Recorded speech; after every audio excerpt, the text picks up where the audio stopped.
बहू और करामाती तोता। देखिए माँ जी, मैं बाजार से एक बोलने वाला तोता खरीद कर लाई हूँ। क्या बात है माँ जी, इस लाल रंग की साड़ी में आप बहुत सुंदर लग रही हो। अरे वाह वाह, बोलने की कला के साथ साथ ये तो बुद्धिमान भी जान पड़ता है। तूने इसे खरीदकर बहुत अच्छा किया। अगले दिन जब मोना का पति सुभाष ऑफिस के लिए निकलता है, तभी तोता कहता है, मोना बहन, आज तुम्हारे पति का स्कूटर चोरी हो जाएगा। अरे, तू बोलना जानता है, इसका मतलब ये तो नहीं कि तू कुछ भी बोलेगा। मैं तो अंतर्यामी हूँ, किसी का भी भविष्य बता सकता हूँ। तुम्हें शाम को पता चल जाएगा। और फिर उसी शाम सुभाष परेशान होकर घर पहुंचता है। अरे भाग्यवान, आज मेरा स्कूटर चोरी हो गया। समझ में नहीं आता क्या करूं। मोना खुशी से उछल पड़ती है। क्या स्कूटर चोरी हो गया? इसका मतलब इस तोते की भविष्यवाणी सत्य हो गई। वाह वाह वाह वाह, ये तो चमत्कार हो गया जी, चमत्कार। अरे भाग्यवान, तुम्हारी तबीयत तो ठीक है ना? मेरा स्कूटर चोरी हो गया है और तुम खुश होकर उछल रही हो। अरे मैं तो इसलिए खुश हो रही हूँ कि ये तोता सबका भविष्य बताता है। इसे हर बात पहले से ही पता होती है। आपकी स्कूटर चोरी होने के बाद इसने मुझे सुबह ही बता दी थी। अब आप देखते जाइए मैं इस तोते का कैसे फायदा उठाती हूँ जी। मोना अपने घर के बाहर एक बोर्ड टांग कर उस पर लिख देती है कि सिर्फ 500 रुपए में अपना भविष्य जानिए। अगले दिन वहाँ एक आदमी आता है। मैं बड़ा परेशान हूँ बहन जी, मेरी भैंस कहीं खो गई है। क्या उसके बारे में कुछ पता चल सकता है? तभी तोता कहता है, अरे मोटे, तुम्हारी भैंस कहीं खोई नहीं है, बल्कि तुम्हारे पड़ोसी जग्गा ने चुराई है। अच्छा, ये बात है। मैं अभी जाकर उसकी खबर लेता हूँ। ये रहे आपके 500 रुपए। और इस तरह मनोहर को उसकी भैंस मिल जाती है।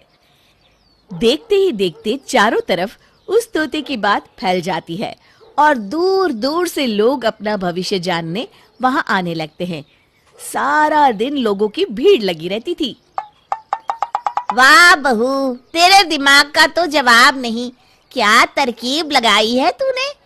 ये तोता तो किसी सोने के अंडे देने वाली मुर्गी से कम नहीं है। माँ जी, आप तो बैठकर बस नोट गिनिए। मोना तोते से सारा दिन काम लेती थी, लेकिन ठीक तरह से उसकी देखभाल भी नहीं करती थी। फिर एक दिन थकान के मारे बेचारा तोता बेहोश हो जाता है और उस दिन सभी लोग वापस लौट जाते हैं। अरे लालची औरतों, मुझे बड़ी जोरों की भूख लगी है, कुछ खाने के लिए दे दो। आज मेरी तबीयत ठीक नहीं है।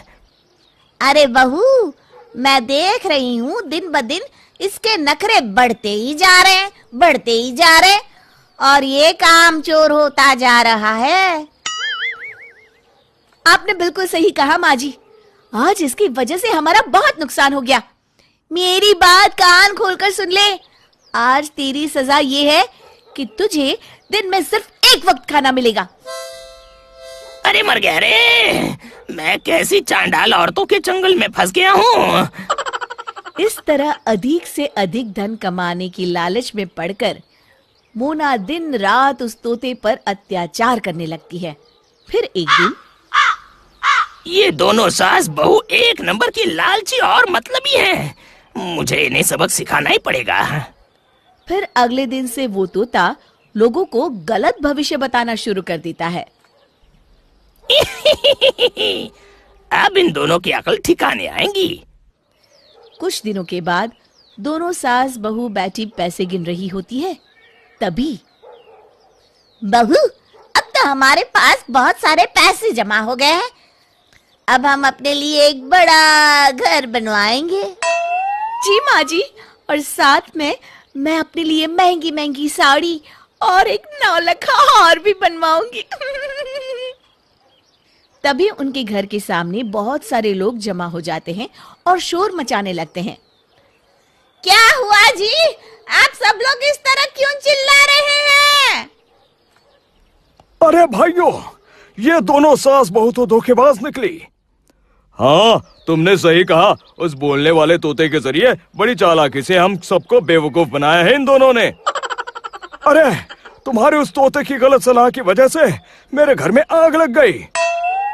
अरे भाई, मेरी तो पत्नी मुझे छोड़कर भाग गई। अभी अभी मेरी शादी हुई थी और मेरी खड़ी फसल बर्बाद हो गई। चुपचाप हमारे सारे नुकसान की भरपाई करो, वरना हमसे बुरा कोई नहीं होगा।